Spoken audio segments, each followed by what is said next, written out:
Hey guys, Jesse here. Just making a short video to show a new invention of mine. Maybe some of you guys are familiar with this Facebook page, Cowl Airsoft. I'm not actually an airsoft business. I just created the page because I started making HPA engines, basically for the fun of it. And I just figured I'd post some pictures and see if I had any interest, and basically just to show off my crazy stupid ideas. But it's been fun, and people keep asking if I sell them. Well, I don't, just because they're one-offs and they're very expensive to make. It'd be a lot cheaper just to buy something from Wolverine or Polar Star, to be honest with you. So and both great companies and make great products.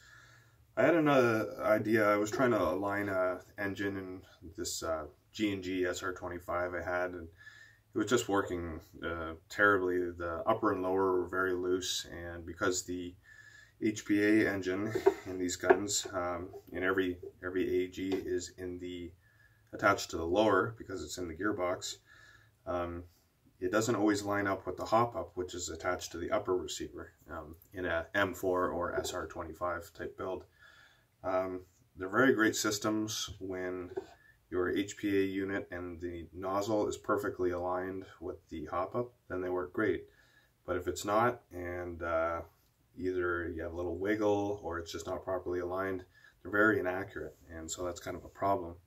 And some guns, like for instance that SR25 I had, the G&G one, it was just terrible. The upper and lower receiver just wiggled like crazy, and even when I did manage to lock them down, the alignment was, I never got it perfect. Even as AEG, it had terrible alignment.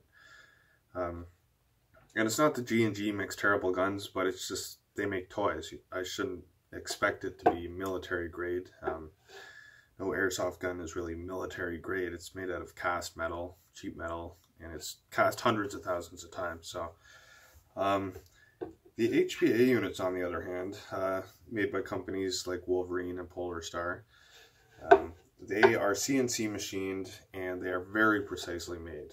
And you also have a Prowin hop up here, which is also CNC machined, and it's also very precisely made. And I hear some people, they hate on the Prowin, say it's not precise and it's not well made and this and that. And it usually comes from people using a bucking that is too long and it just doesn't fit in properly. I own a few Prowins, and I've never had an issue if I use a Prometheus barrel and a Prometheus bucking, or Maple Leaf bucking. It's maybe a little bit tight, but it still works, or a G&G bucking. They all seem to work pretty well. They're pretty close to TM spec. So yeah, I've honestly really had no problems with the Prowin, and I like the dial design. Sometimes you got to shim the arm so it doesn't move around, but it's a pretty good system. So I thought it'd be neat if I could combine the Wolverine systems like the Reaper and the Gen 2 Inferno, because they have this groove shape on their front, with the groove shapes on the Prowin, and basically make one solid single unit. So what this is it's two halves. You can see the little gap there. They clamp together and clamp these in perfect alignment. So you simply put the pieces together, you put the clamp on, tighten the screws, and now this is absolutely perfectly aligned. You're never going to get better alignment than this. Not only is the nozzle centered, but it's at right angles. It's very, it's parallel with the bore of the barrel. So it might look centered if you're doing alignment on a gun, but only the end of the nozzle centered. Back here is kind of up or down or side to side. So it's not actually parallel, so that could cause problems. These systems work best when everything's 100% perfectly aligned, and that's the point of this. So not only does it align things perfectly, but because it's precisely machined out of aluminum, it's very sturdy. It doesn't move around. It's not gonna, you can throw your gun against the wall. It's not gonna throw your alignment off. So that's sort of part of the reason I designed it, because you can get perfect alignment, and who knows what happens. Maybe you drop the gun or something, or just over time set screws wear out, or the Velcro that you've jammed in there is kind of compressed, and or maybe you've taken the gun apart a few times to mess with the hop up, and your alignment isn't really as perfect as it used to be. So this keeps it perfect. So how this is held in, this is going to sound a little ghetto, but I have 2 pieces of electrical tape together here. You can use 2 or 3, it depends on the upper receiver you're putting it into and the size of the opening for the hop-up. But where the clip goes, I literally just wrapped electrical tape around, and I made sure there's a little bit sticking out over the end of the hop-up and kind of fold it down. And when you slide it in, this makes a friction fit, and now basically everything's being held right here on the hop-up. And it's a tight fit. It doesn't slide back out. Electrical tape kind of compresses into the shape, so it's nice and centered in the outer barrel.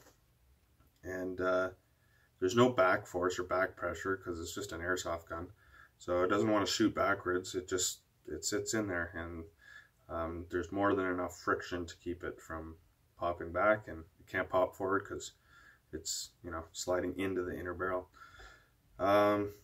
So now the whole weak point of the system basically is where this barrel attaches to the hop-up.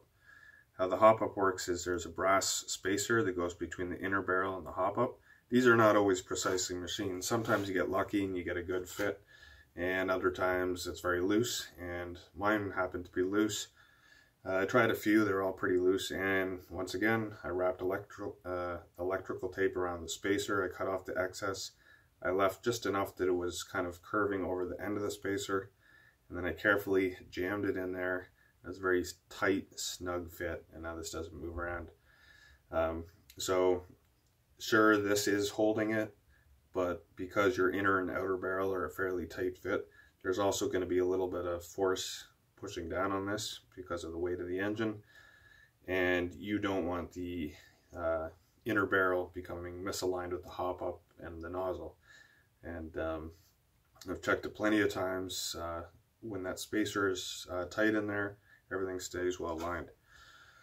So I will just quickly show you the rest of the install here. This is the major part that you have to do. You need to cut off the top of your gearbox. You can see the bottom part there, but the top is no longer there. That's where everything fits in.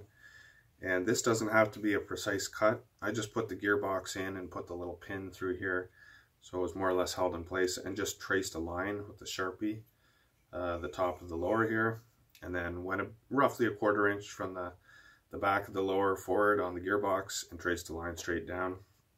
That way you still have room for your buffer tube adapter that comes with the engines, so you can actually hold your buffer tube on.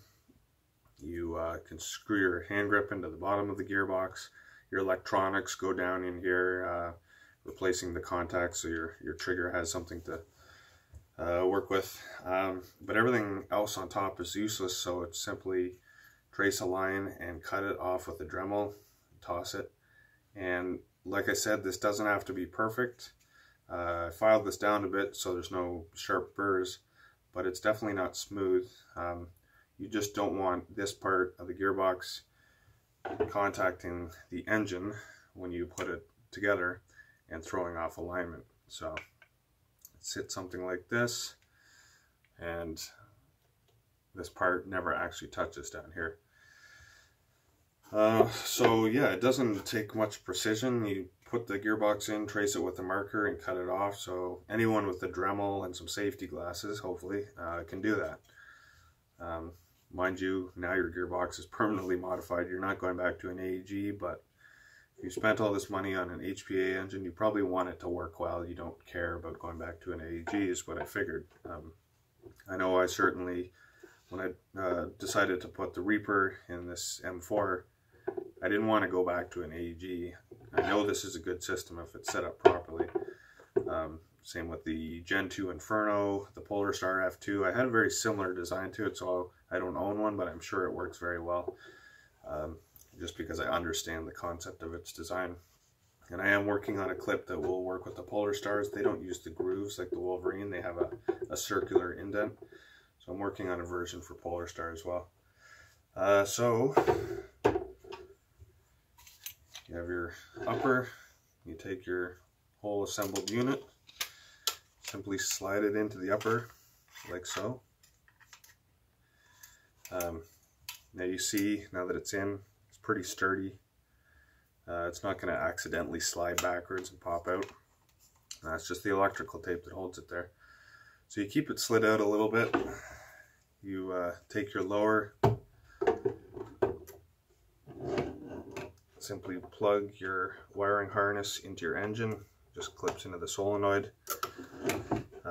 Normally I would route the airline first. I'm just trying to do this on camera and it seems to be a little bit easier. It's really a very easy system to put together, but it's hard to do it when you're showing it on camera. So you feed your airline down through the pistol grip, like so, just as if you were installing the gearbox in. And now you simply slide the whole unit forward. I just grab a hold of the feed tube or the hop-up clip, slide it forward, and it's assembled. Put your push pin in, and I have no idea, but for some reason I took the charging handle. You don't have to remove the charging handle. It still fits in perfectly with the hop-up clip, as it's basically the same shape as the gearbox. So there it is. It actually looks more or less like a gearbox still in there, you know, because of the aluminum color. You still have perfectly easy access to your hop-up dial, just as you would have before. And it's free floating now. It's perfectly secure and aligned, the inner and the outer barrels now.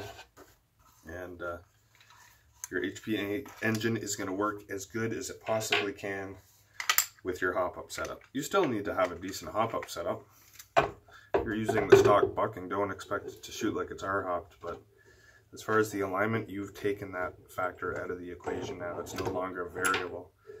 So that's what I really like about this. And just, it's a streamlined system. It's seriously, it's just a clip and an airline, and you've got your engine out, so it makes it very easy. And then it literally slides out. Oh yes, I think I took the charging handle out because it doesn't always sit in there perfectly.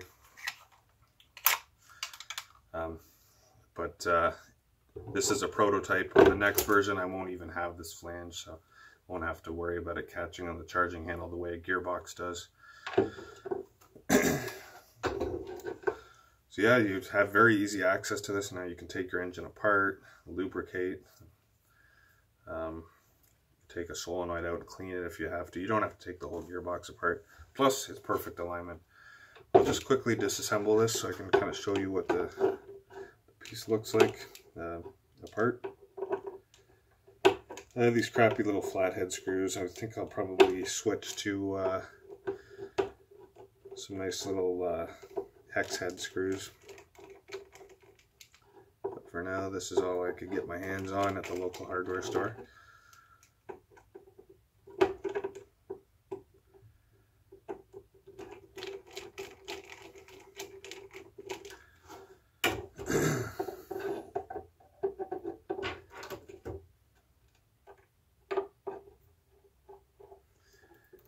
All right. So the final version, I hope to just have a screw on the top and a screw on the bottom. Like I said, the hex head or Allen key screws just be a lot easier. I hate flathead screws, but I had to work with for the prototype. And I'm very excited to show this part. So I leave a little gap when I put it together. It's tight at the top, and then I leave this gap at the bottom, and it's perfectly aligned. But what this allows me to do is get my fingernail in there and pull this out. So that's what the inside looks like. I hope that's focusing properly. It's just a set of grooves that basically clip into the grooves in the hop-up and the HPA engine. So as you can see, a little dust on here, but it's a very precise fit. So there's nothing actually holding it in place except for the contours of the clip. So it's a very precise fit, but the HPA engine, I've had this on and off a few times. It's not scuffed. There's no marks on the anodization. think there's a tiny little mark here because unfortunately I had some debris in this when I put it together. But as long as you make sure it's clean, it's not going to scuff up the anodization and ruin the look of the engine. Same with the Prowin. It's a little scuffed up, but it's because I've owned it for 3 years and put it in dozens of guns. Now, because it's such a tight fit, when you don't have anything holding up the hop-up anymore when you're trying to remove it, this part is actually a little bit harder to do. And you can see there's no marking on the engine. Like I said, there's a marking on the hop-up, but this is a 3-year-old hop-up, and that's from bad alignment in the gearbox. So just simply 2 pieces that clamp together. Very simple system. I don't sell any of my inventions because they're very expensive to make, but this, especially once I get rid of the flanges, is going to be a fairly cheap thing to make. And so I'm looking at actually producing this to sell. I'm hoping to start up a Kickstarter campaign. This video might go on there. And I don't have a price point for it yet. I still have to look into that, but just leave a comment below. Let me know if you're interested, if this is something you'd be into. I probably should have mentioned this before, but this basically works for any M4 or SR25 system. Normally with when you're installing a HPA engine into an SR25, you have a long nozzle because the engine either sits further back in the gearbox, or like in the G&G, the hop-up is longer. But the feed tube is always the same distance and in relation to these wings and the end of the hop-up. So you actually just use an M4 nozzle, either in an M4 or SR25, put it in the clip, slide it into the upper of the SR25, and no matter what make it is, G&G, A&K, G&P, etc.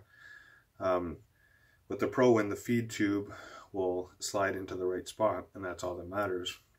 These two, the nozzle and the hop-up, just have to relate to themselves. It no longer matters what shape the gearbox or the upper is. And obviously the feed tube might be different from G&G to a G&P or something, and you can simply just put O-rings to space it out the correct distance, which you would do anyways with an AEG. So yeah, it's an M4/SR25 hop-up adapter. I hope you found this video interesting, and let me know what you think. Thanks.